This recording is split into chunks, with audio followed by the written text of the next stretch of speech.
En el último tiempo hemos tenido elecciones muy parejas en nuestro continente. Estados Unidos, Ecuador e incluso Perú en estos días son un claro ejemplo de este nuevo fenómeno. El cuestionamiento de los resultados, la polarización de la opinión pública y la incertidumbre política son algunas de las características del panorama actual. ¿Cómo incide la división casi equitativa de los votos en la difícil tarea de gobernar? ¿Y por qué casi siempre los derrotados suelen denunciar fraude y sugerir inestabilidad? Hoy, en la letra chica, demócratas del fraude.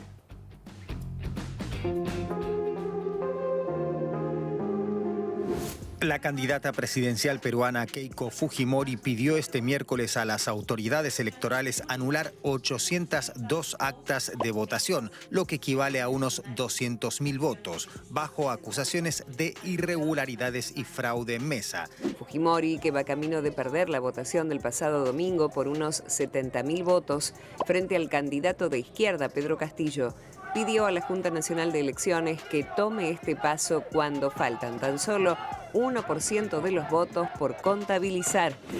Es tradición de la derecha y sus aliados no respetar las instituciones, al contrario, es parte de la gran vocación de la derecha del Perú petardear iniciativas de cambios republicanos, olvidándose de acuerdos, olvidándose de pactos, olvidándose de resoluciones, olvidándose hasta de juramentos, ¿no? Es decir, la mentira hecha institución. Ahora resulta que ya lanzaron la tesis del fraude.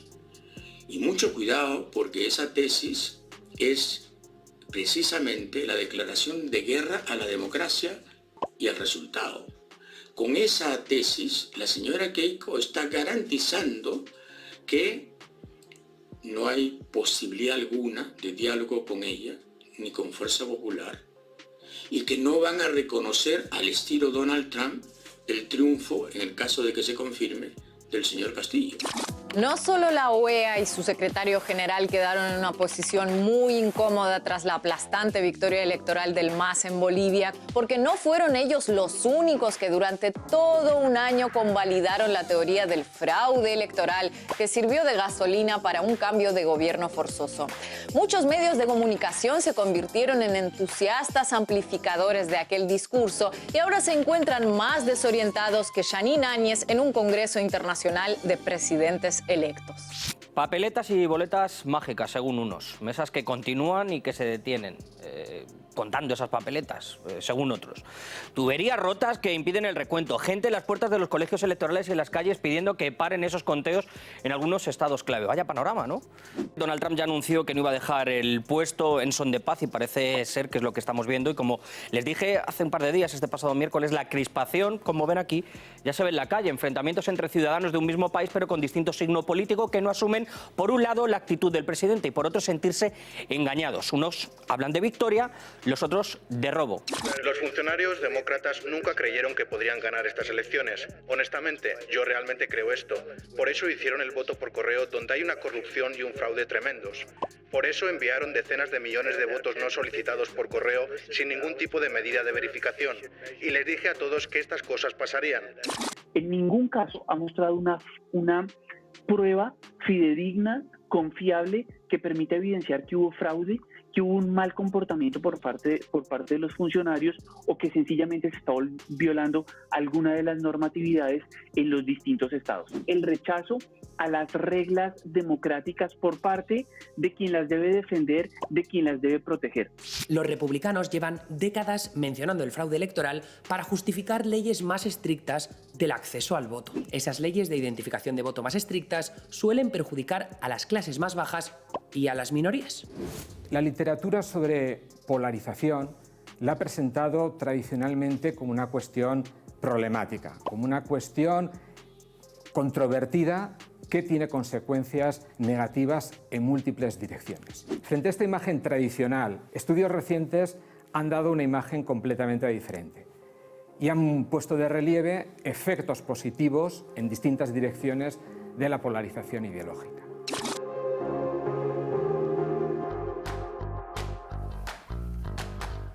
Buenas noches, bienvenidos a una nueva propuesta de La Letra Chica. Denise, buenas noches. ¿Qué tal? Buenas noches. ¿Todo bien? Bien, bien. Recién veía las imágenes estas de Estados Unidos y me había olvidado que había sido hace tan poquito esta demencia que pasó en esas elecciones. Pero bueno, hemos hablado de la polarización en varios programas, pero la que se da en la opinión pública. Pero lo que estamos notando es que esto no queda ahí y se ve reflejado hasta en los resultados electorales. Diferentes elecciones, como la de Perú, que hemos seguido en estos días, o antes la de Estados Unidos, que recién nombramos, o la de Ecuador, definieron el conteo voto a voto y con muy poca diferencia. Trump fue uno de los que no dudó en llamar fraude apenas se conocieron los resultados. Y en el día de ayer en Perú, Keiko Fujimori denunció fraude y pidió la nulidad de unos 200.000 votos. El último reporte acaba de salir hace un ratito, da cuenta que Castillo tiene el 50,1% de los votos, Fujimori el 49,8%, ya con el 100% de las mesas escrutadas. En el día de hoy hay otra novedad, que es que un juez solicitó prisión preventiva para Fujimori vinculada al caso Odebrecht.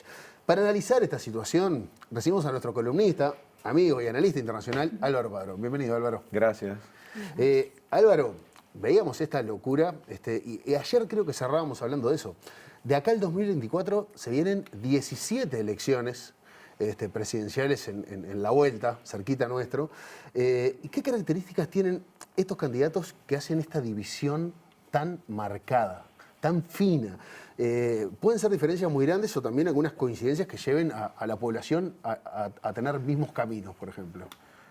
Sí, pero me quedé pensando en una paradoja, ¿no? Porque uno ve una elección como el momento cúlmine de la democracia, o sea, y sin embargo, cuando observa este tipo de casos, que son muy recurrentes además, es como que pasa violencia, polémica. La idea de que de fiesta de la democracia pasa a un drama. O sea, no puedo evitar esa sensación de que... Las imágenes de Estados Unidos, hay cosas que uno va a olvidar, ¿no? Sí. Pero la gente en la puerta de las mesas electorales metiendo gente armada. Bueno, entraron al Capitolio, o sea, sí. Fue cualquier cosa. No, por eso, entonces, esa sensación de que en vez de terminar siendo algo bueno, parece un problema, cuando en realidad, por favor, sin elecciones no hay democracia. Entonces estamos frente a un asunto serio, ¿no? De que las elecciones empiezan a ser más mala noticia que buena noticia. Yo creo que sí, a la pregunta tuya, los candidatos, la característica de los candidatos es muy importante para este tipo de polarización. Es decir, dicho de otra manera, no hay polarización sin candidatos que polaricen. Y para eso se precisan dos. O sea, no es tampoco que funciona solo porque alguien lo quiere hacer. Del otro lado tiene que haber una cierta reciprocidad. Y yo creo que el caso de Perú es de manual. Y ¿saben qué quiero diferenciar? Porque si no, nos podemos confundir. Una elección reñida o muy pareja no necesariamente es eso. No es un problema. Se me ocurrió traer los datos. A ver, Argentina, si hay algo que es siempre, hablamos de la grieta, la elección que le gana Macri a Cristina Fernández fue una elección súper pareja, muy pareja.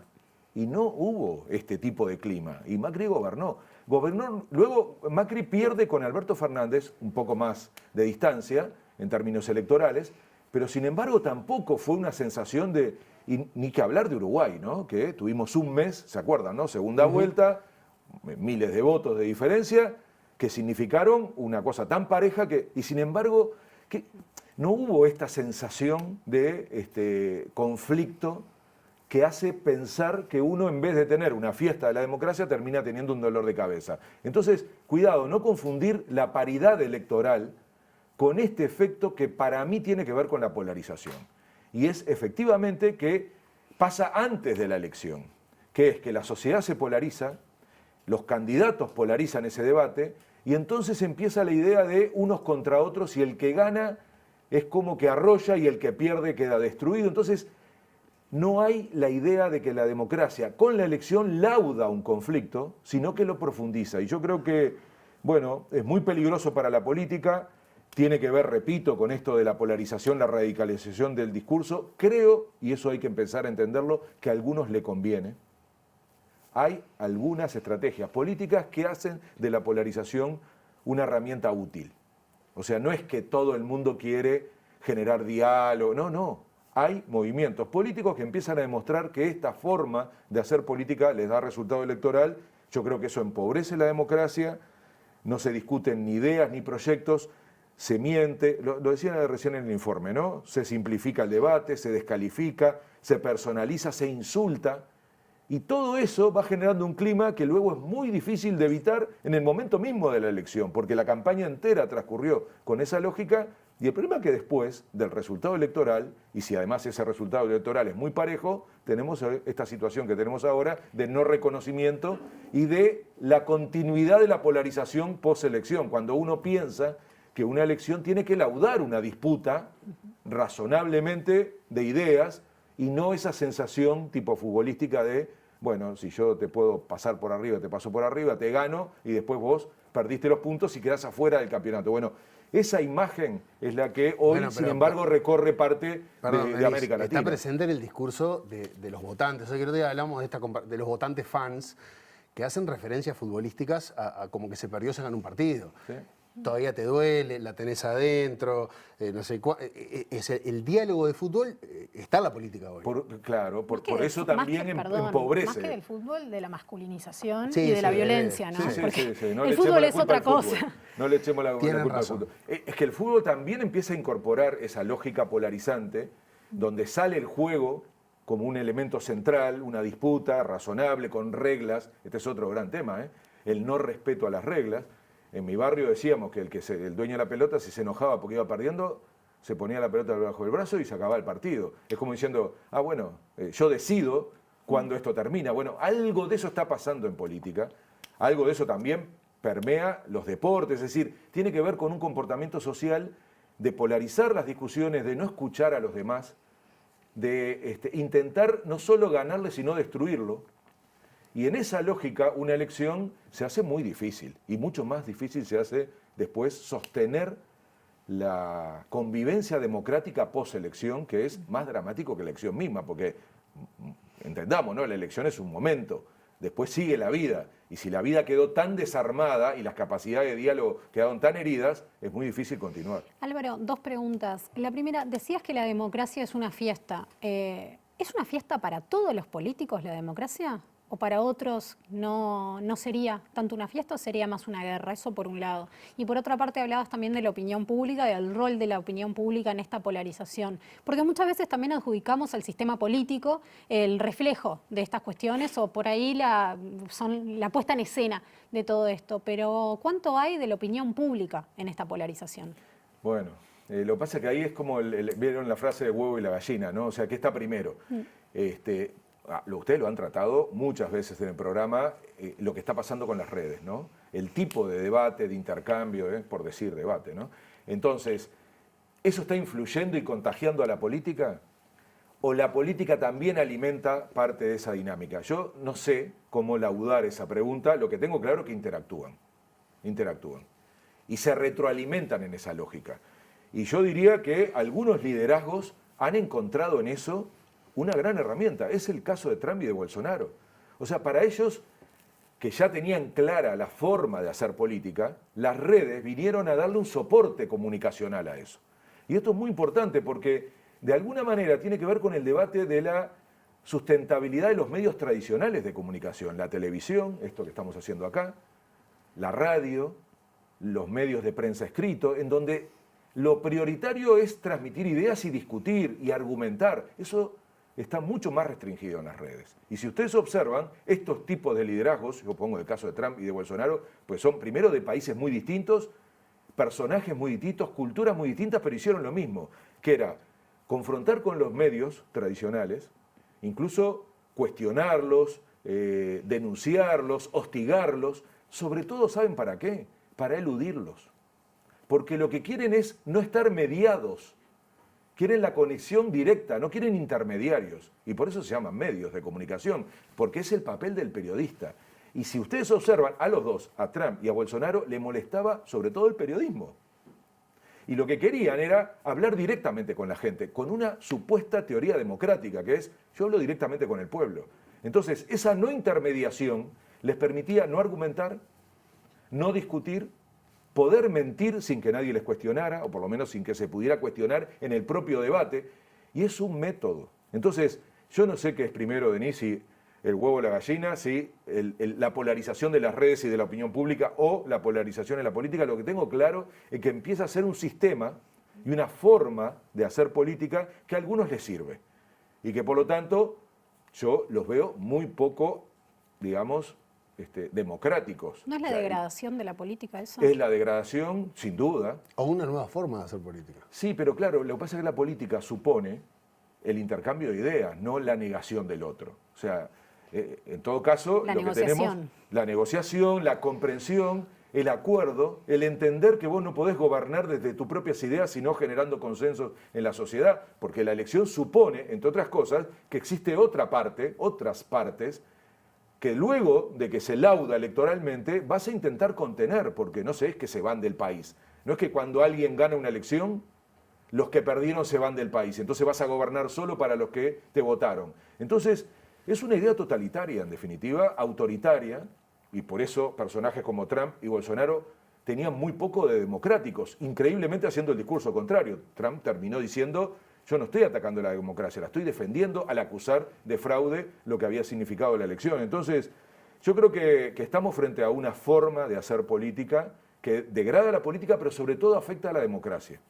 Y creo que, por más que lo digan, lo que no tienen es autoridad democrática para construir de esa manera su relación con la sociedad. Y creo, ahí sí, en estos liderazgos hay un fuerte contenido de polarizar y de utilizar las redes como un mecanismo para que en ese ambiente no haya debate, sino que burbujas mediante le estás hablando a los convencidos y le das cada vez más manija, y más manija, y más manija. Y esa gente después reproduce eso. Y por eso vimos lo que vimos en el Capitolio de Estados Unidos, que es inédito para la historia norteamericana. O sea, esa gente básicamente lo que tenía era manija. Era como eran gente absolutamente enajenada, convencida de que iba a defender algo. Y bueno, y acuérdense que antes de eso había habido un acto público de Trump.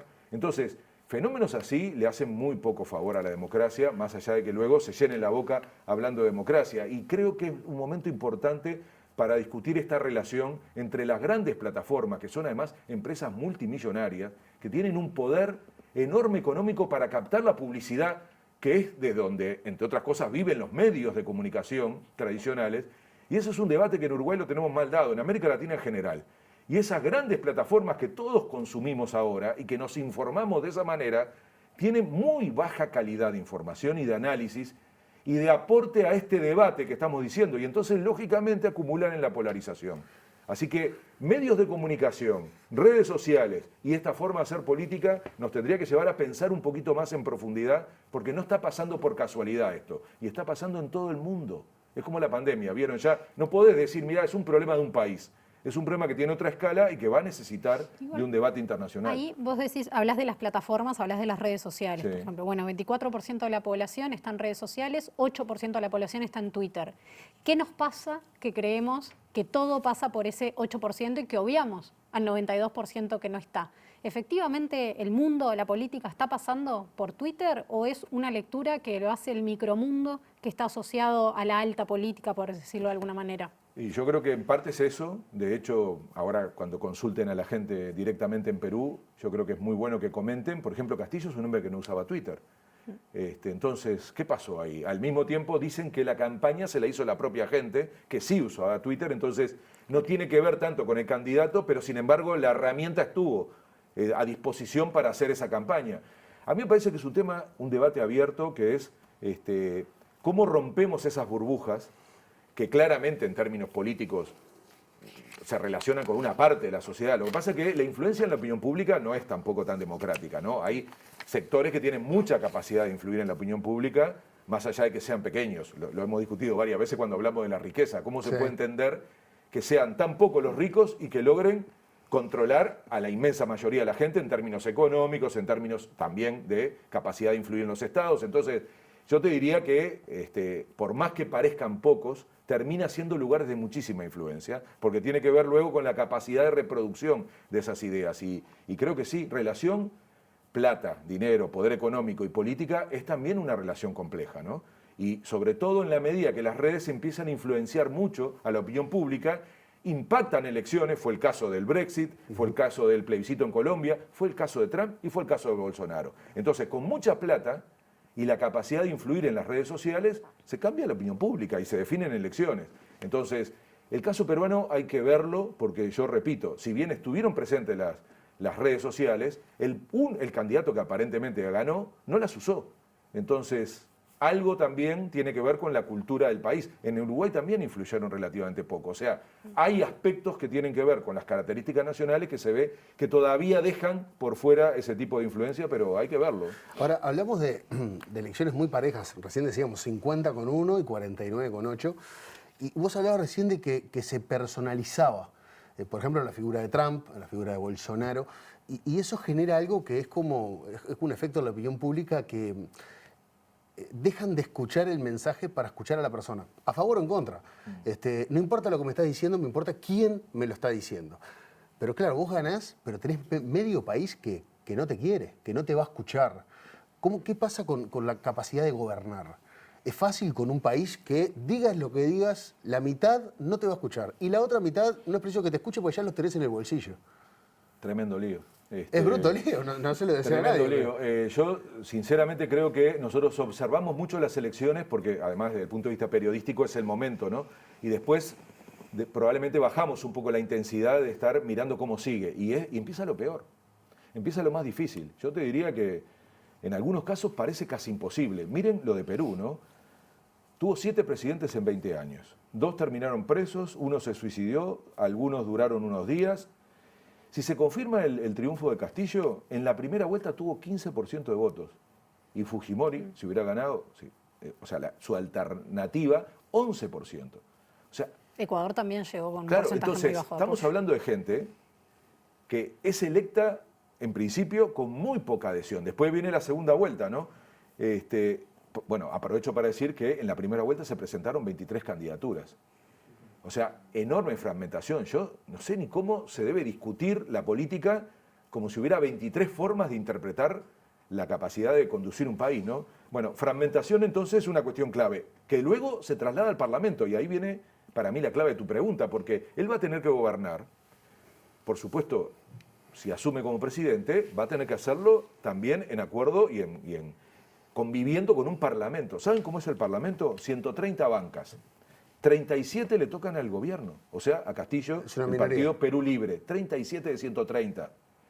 Digo porque acá estamos acostumbrados a hablar mucho de eso con los números y sabemos que se precisan de mayorías para votar cosas. No estoy hablando ni siquiera de mayorías especiales, ¿no? Él habla de reformar la Constitución. Sí. En Uruguay, por ejemplo, se precisan 2/3. Fujimori, Fuerza Popular, 24 bancas en 130. 8 partidos se reparten el resto. ¿Cómo se hace una ingeniería para armar cosas que funcionen en un parlamento así? No lo sé. Y primer desafío, como pasa en cualquier país, presentar el presupuesto, ¿no? O sea, imaginen lo que va a significar gobernar en esas condiciones. Entonces, y yo agrego, y acá viene para mí la clave, encima con la mochila de haber polarizado la sociedad, que es lo que vos decías, Diego. Viviste hablando mal de los otros para la campaña electoral, y ahora que vas a ir a decirles, ayúdenme a gobernar. Pero aparte hay un no efecto solo a los líderes, a la gente. De no dar el brazo a torcer, porque hay situaciones que te pueden llevar a estar de acuerdo con el tipo que despreciaste durante la campaña y no lo podés hacer porque se te viene arriba la mitad del país que te votó. Es un drama, por eso digo, fragmentación y polarización están minando la capacidad de la democracia de funcionar. Y claro, después la gente tiene la percepción de que la democracia no sirve y lo asocia no tanto a la democracia en sí, sino al desempeño de los liderazgos, de los partidos. Estamos hablando además de países con gran dificultad de estabilidad de partidos, ¿no? Y yo creo que ahí hay un asunto bien de fondo, porque si no vivimos hablando de nombres y de personas, decías recién liderazgos, personalización de esos liderazgos, en América Latina funciona mucho, le llaman caudillismo, tiene que ver con mirar la figura y no sus ideas, su proyecto político y su capacidad de crear colectivos. Por eso no, es incomparable. Lo llamó Evo Morales a Castillo, pero miren, la diferencia entre el MAS y lo que está pasando en Perú es gigantesca.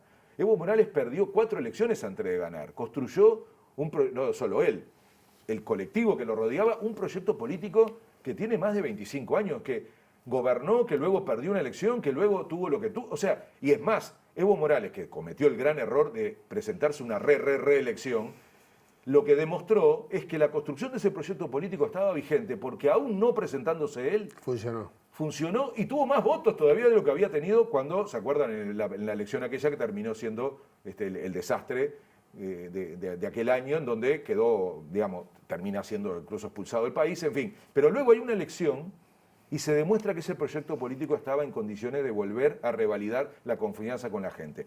Entonces, en estos casos lo que se ve, como en el de Perú, que hay un problema con los partidos políticos. Y los partidos políticos son fundamentales, porque son colectivos, no son personas que salen de la nada y que con esa imagen, con ese, no sé, carisma, terminan convenciendo a la gente. Y bueno, el resultado es esto, que yo anticipo que difícil va a estar la vida en Perú.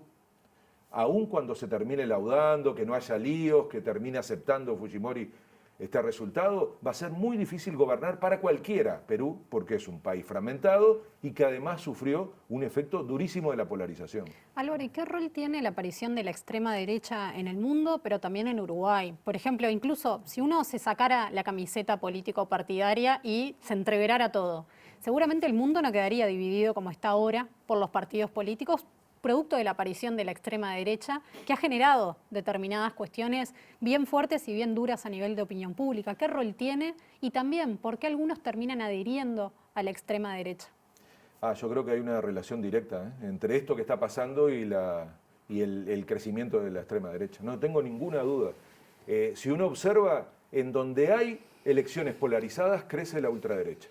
Y hace otra cosa más complicada, que es que desplaza a la derecha democrática, a lo que llamamos la centro-derecha. La desplaza.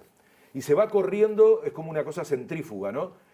Hace que la centro-derecha democrática, que conocemos en todo el mundo, incluso en Uruguay, empiece a tender hacia la ultraderecha. Y la ultraderecha se maneja muy bien con esto de la polarización, porque no tiene que explicar nada. Usa consignas, miente. Tengo un amigo argentino que dice que es el anticomunismo zombie, le dice, ¿no? Porque si ustedes observan, siempre aparece esa frase, ¿no? Los otros son comunistas. No importa lo que pero usan sean. el comunista como genérico. Claro, no importa lo que sean. A ver, se lo dicen, se lo decía a Biden. A Chile. Se lo dijo Trump a Biden, claro. ¿no? ¿Tienen idea de lo que es el comunismo? No, pero no importa porque funciona. No tienen que explicar nada. Ese es un punto. No bueno, se explican usa nada. el tema de la patria, de la soberanía, del orgullo nacional, de todo es extremadamente seductor. La familia. Y la familia, y los valores. O sea, es un discurso que no hay que explicarlo. Pero ¿y por qué se creen que si no tienen tantos millones de votos? Yo siempre digo, ¿no? Lo hablamos acá, me acuerdo antes de que yo fuera columnista, en el resultado de la elección en Estados Unidos. O sea, el que crea que eso quedó laudado, no entiende que aunque se vaya Trump, no se fueron las razones por las cuales Trump apareció, que son 70 millones de personas que estaban cansadas, sobre todo de lo que venimos hablando siempre, de la injusticia, de la desigualdad. Entonces, cuando te hacen una propuesta simplista, populista, demagógica, hay mucha gente que se la cree. Cuando te dicen que la globalización es para unos ricos y que por lo tanto lo que tienen que hacer es volver a ser América grande, se lo creen.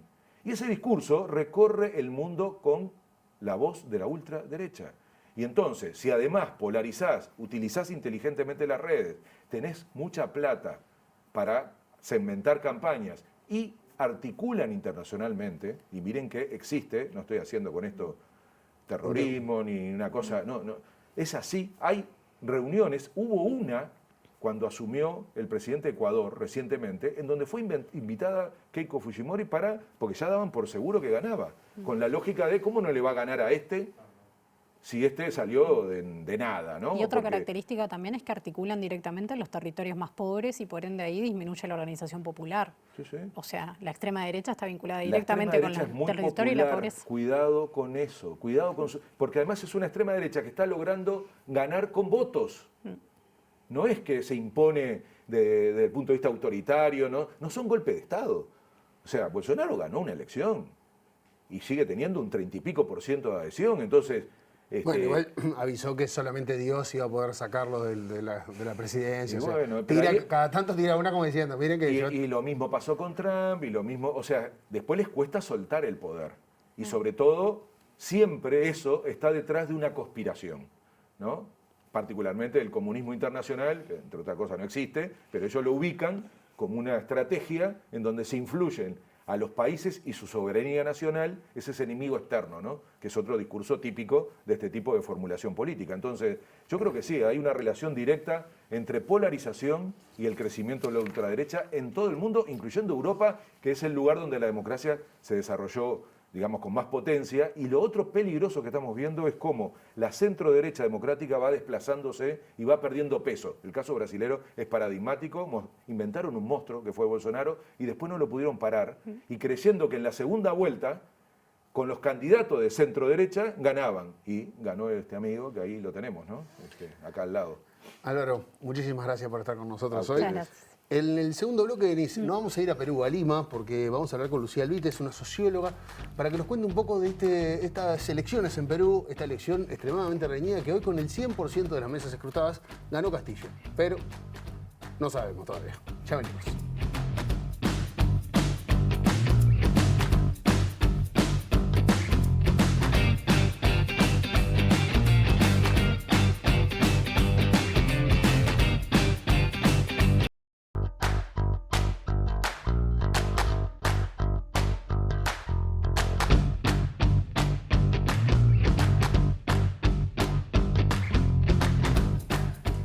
Seguimos en la letra chica y como adelantamos, en Perú se terminó de definir, se terminaron de escrutar 100% de las mesas. Finalmente parecería ser que Pedro Castillo es el nuevo presidente de Perú con 50.2% de los votos.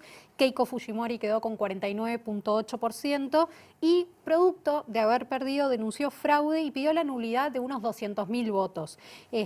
Un número de todas maneras muy superior al que tiene Castillo. Para conocer sobre esta situación y cómo vive Perú estos momentos, vamos a recibir a la socióloga Lucía Alvite desde Perú. Lucía, ¿qué tal? Buenas noches. Hola Denise, hola Diego, ¿cómo están? Muy buenas noches. Buenas noches, Lucía, bienvenida. Lucía, Castillo, Gracias. a Castillo lo conocimos en el último tiempo, es una figura política que irrumpe en los últimos años. Fujimori, sin embargo, es un apellido conocido, en particular por las y los peruanos, pero también en todo el mundo por distintas cuestiones. Contanos quiénes son Pedro Castillo y quién es Keiko Fujimori.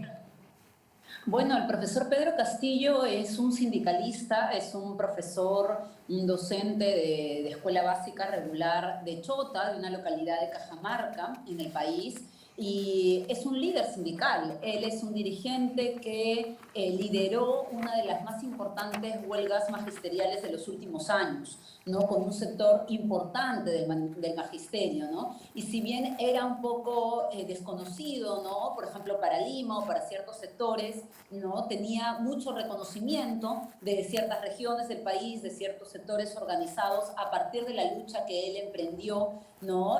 Para justamente buscar mejores condiciones de trabajo para las y los docentes en el Perú.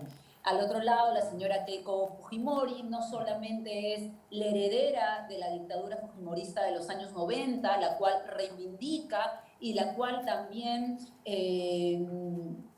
recicla personajes de esa época, ¿no? Y tiene a su alrededor personajes que tienen responsabilidades actualmente investigadas en crímenes de lesa humanidad, como son las esterilizaciones forzadas, sino que en los últimos años ella ha liderado el fujimorismo y específicamente la bancada fujimorista, que ha sido una de las promotoras de obstaculizar diversos proyectos, diversas normativas, ¿no? En pos de los derechos de los trabajadores, de las mujeres, de los agricultores.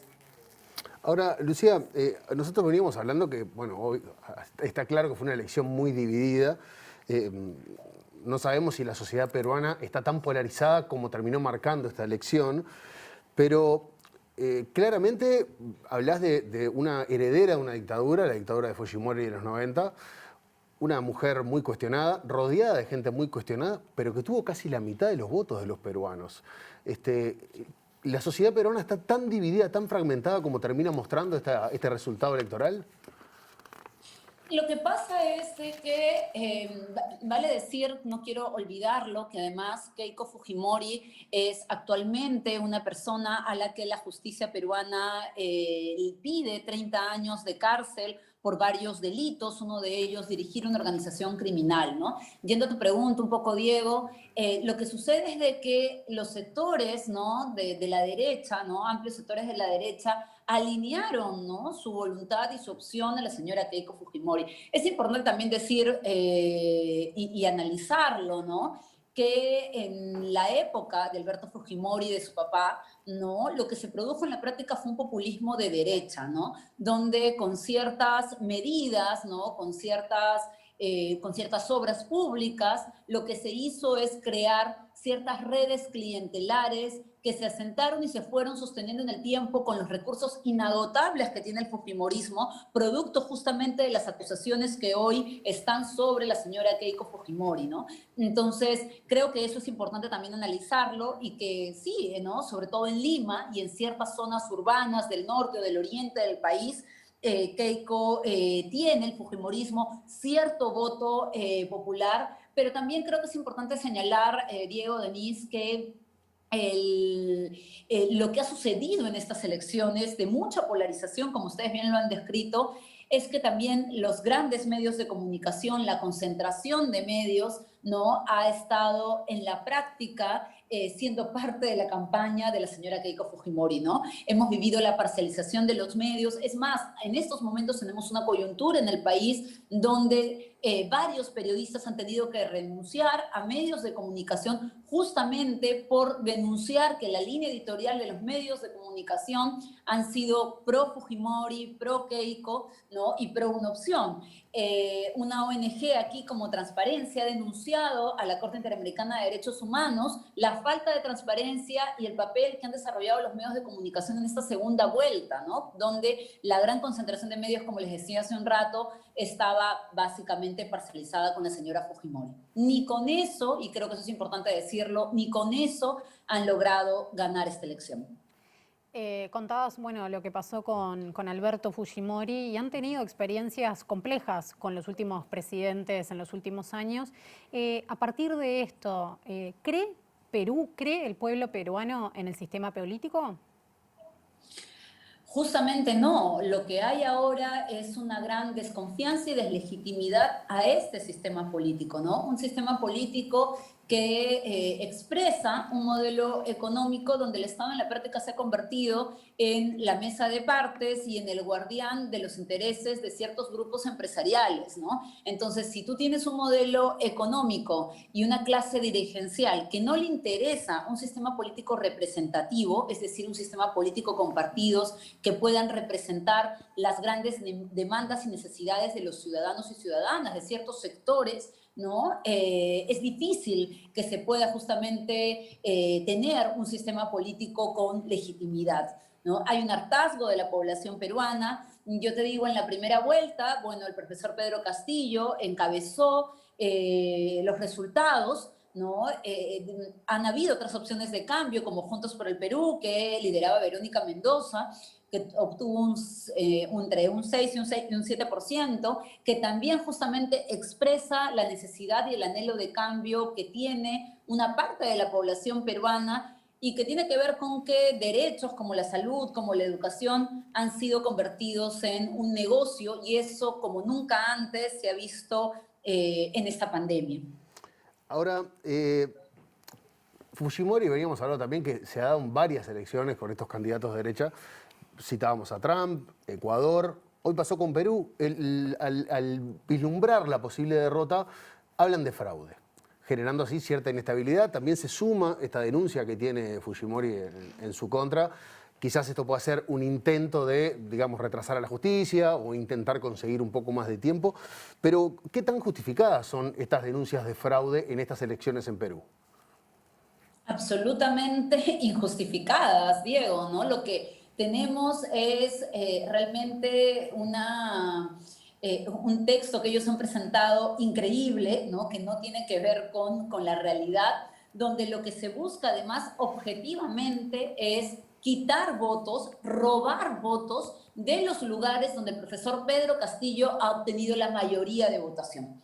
Y con esto quiero decir además, Diego, que justamente estos lugares donde el profesor Pedro Castillo ha obtenido la amplia y arrasadora mayoría de la población, son los sectores y son las regiones, distritos, localidades más postergados en el Perú. Entonces, al parecer, el fujimorismo, la señora Keiko Fujimori, en su objetivo de no cumplir con la justicia, en su objetivo de hacerse del poder como sea, ¿no? Y a costa de todo, lo que hace en la práctica es poner en marcha una maquinaria que deslegitima un voto, ¿no? El voto del interior del país, el voto del sur del país, de los agricultores, de los campesinos, ¿no? En comparación con el otro voto. No quiere entender que en el Perú, ¿no? Y en cualquier democracia todos los votos valen igual.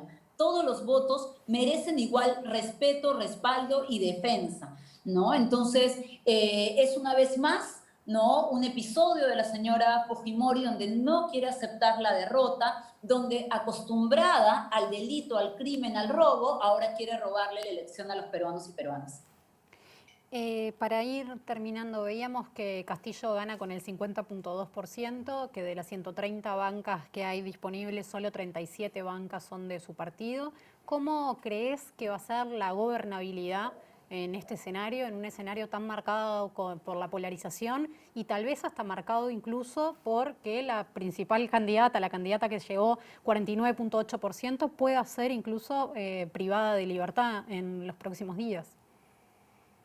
Sí, yo creo que lo que estamos viendo ahora con la actitud del fujimorismo, una actitud que acusa fraude sin ningún fundamento, una actitud profundamente antidemocrática, ¿no? Y de cero respeto a la voluntad popular, vemos que muy probablemente tengamos que ser, ¿no? testigos de boicots, ¿no? A un nuevo gobierno, de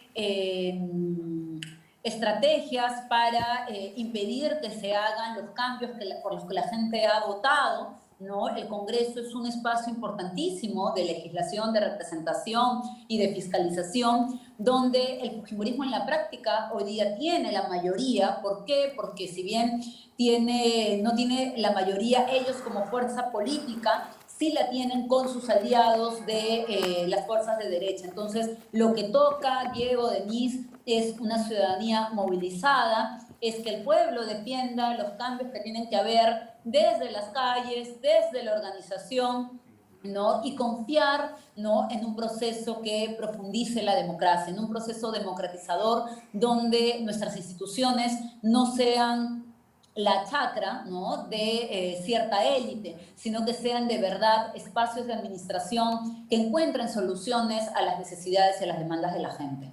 Lucía Elvite, desde Perú, muchísimas gracias por estar esta noche con nosotros. Gracias a ustedes. Muchas gracias. Nos vemos.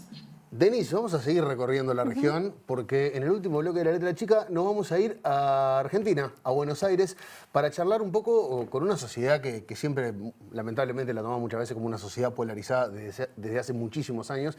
Bueno, vamos a hablar de eso. Vivir, gobernar y estar en un país totalmente polarizado. Vamos a estar hablando de eso desde Argentina con ustedes.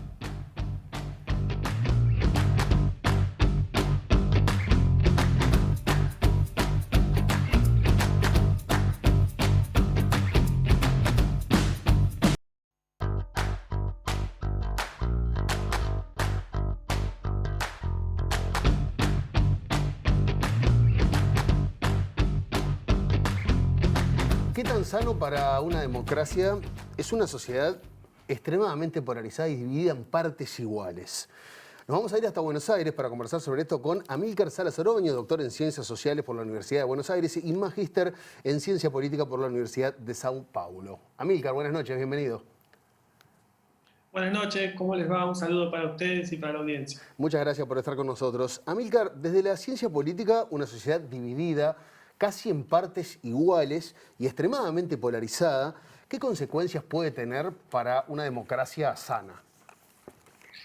Bueno, depende un poco del sistema institucional. Justo ahí estaban tocando el tema de Perú, y Perú, como sabemos, viene de un ciclo institucional muy de subidas y bajadas, digamos. Entonces, no es solo las opiniones o los colores políticos en una sociedad, sino también en qué medida esos colores políticos y esa polarización que efectivamente pareciera marcar un poco el pulso, no solo de América Latina, sino también de otras regiones, depende bastante sobre qué plataforma institucional se consolida, porque eso de alguna manera va a traer mayores o problemas más profundos. Por ejemplo, el caso de Perú que ustedes analizaban recién.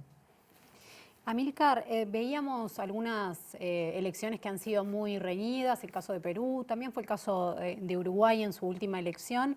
¿Cómo es la gobernabilidad cuando la elección se da tan reñida? Bueno, hace bien en puntualizar que es bastante común ver en las fotografías de las elecciones presidenciales de los últimos años que se vaya no solo a un balotaje, sino que ese balotaje sea bastante parejo, como por ejemplo el de Perú, bueno, llega, digamos, es casi el paroxismo. Ahora, eso está marcando también el hecho de que los presidentes se elijan en balotaje, pareciera ser la trayectoria hacia dónde van, que no hay desde el vamos grandes mayorías, ¿no es cierto?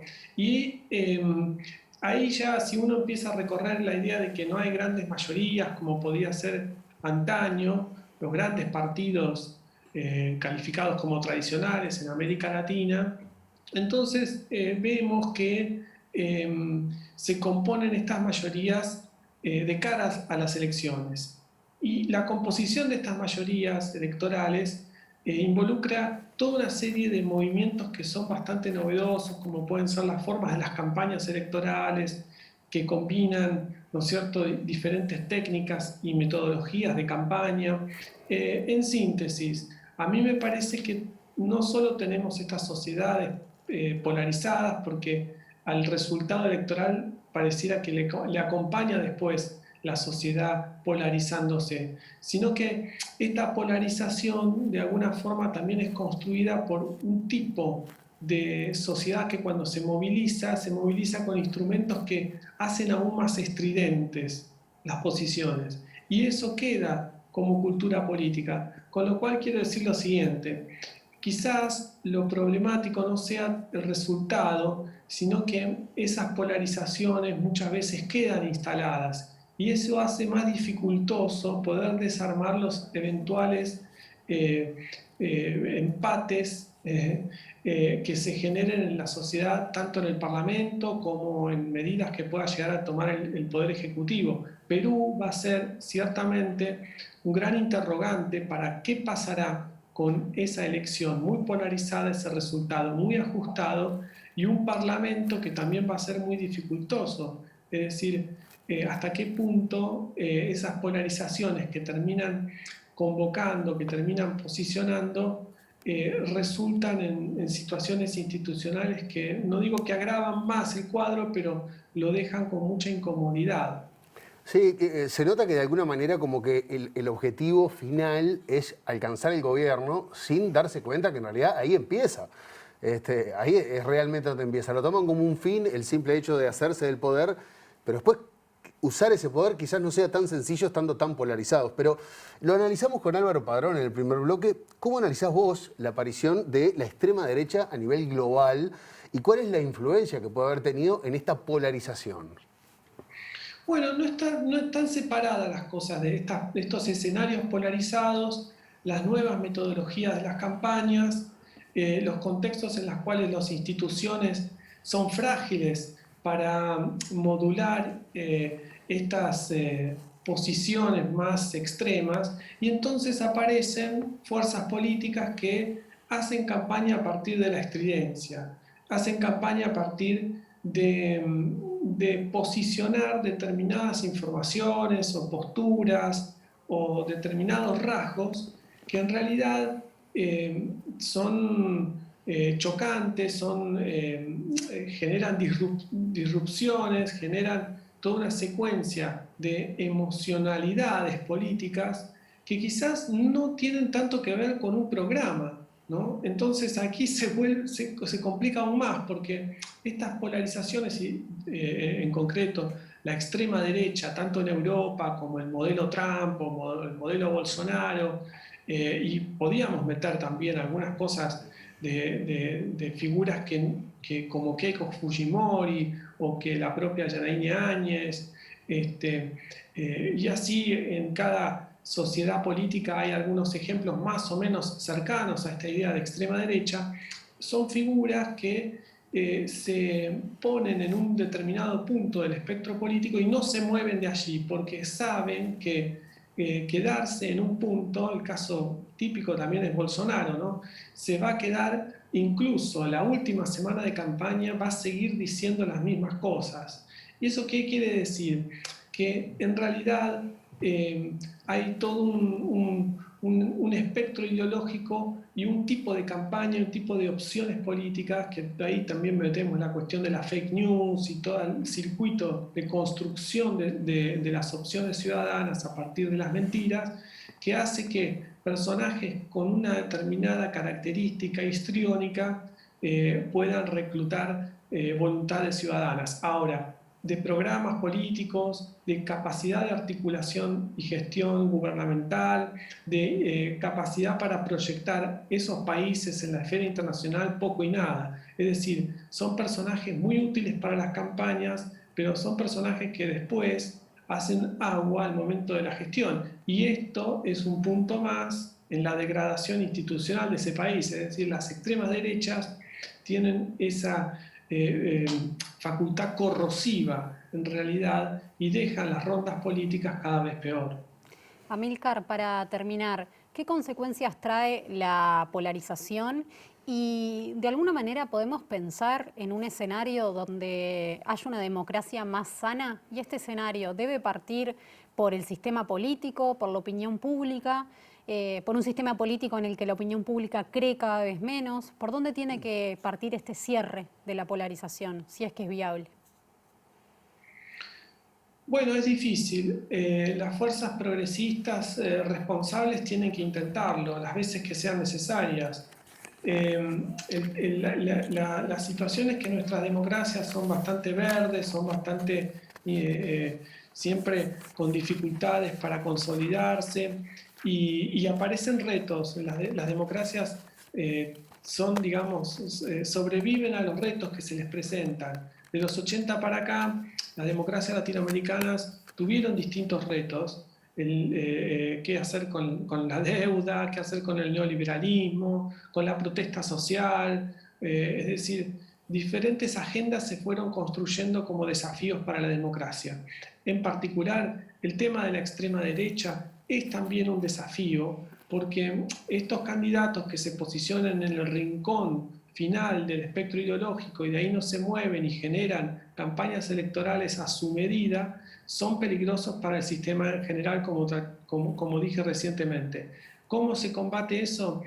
Con la misma tenacidad como se trató los otros problemas, pero aquí se necesita de cierta responsabilidad y no facilitar justamente el crecimiento de estas opciones, y cuando sea necesario, desde los lugares de autoridad o desde los parlamentos, con los proyectos que sean posibles de viabilizar, restringir la capacidad de acción, porque no tienen ningún derecho algunas fuerzas políticas irresponsables y de extrema derecha de generar estas vulnerabilidades a los sistemas en general. Por eso hay que reforzar la responsabilidad.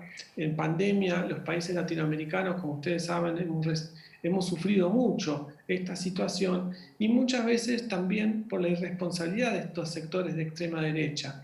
¿Cómo entonces poner resguardos? Tratando de generar este sentido de comunidad, aunque sea con aquellos que no quieren formar parte de esa comunidad, reforzarlo para adentro en grandes mayorías progresistas o por lo menos ciudadanas, democráticas, que tiendan hacia puentes comunes. Amílcar, muchísimas gracias por estar esta noche con nosotros. A ustedes por la invitación. Gracias. Denise, yo no sé si se puede hacer un resumen de esto, porque ni Padrón pudo. Nadie se animó a decir qué va a pasar de acá para adelante, ni con Perú, ni con las sociedades más polarizadas. Pero hay una respuesta que yo creo que sí, y porque es de orden. A veces cuando uno exige algún tipo de responsabilidad, hay jerarquías en esa responsabilidad. Y yo creo que la gran responsabilidad de no polarizar tiene que arrancar desde el sistema político y no desde la sociedad. Creo que sería exigirnos algo a nosotros que claramente esperamos de nuestros líderes. Parece que están rompiendo la política. No la rompan, che, que es la única que tenemos. Nos vamos a ir mañana, una gran entrevista del profe de Ricardo Piñeirúa con el señor Mauricio Rosenkopf, así que están más que invitados a acompañarnos en la letra chica de los viernes, el modo Ricky le decimos nosotros, pero a él no le gusta, no importa. Nosotros nos encontramos de vuelta el lunes.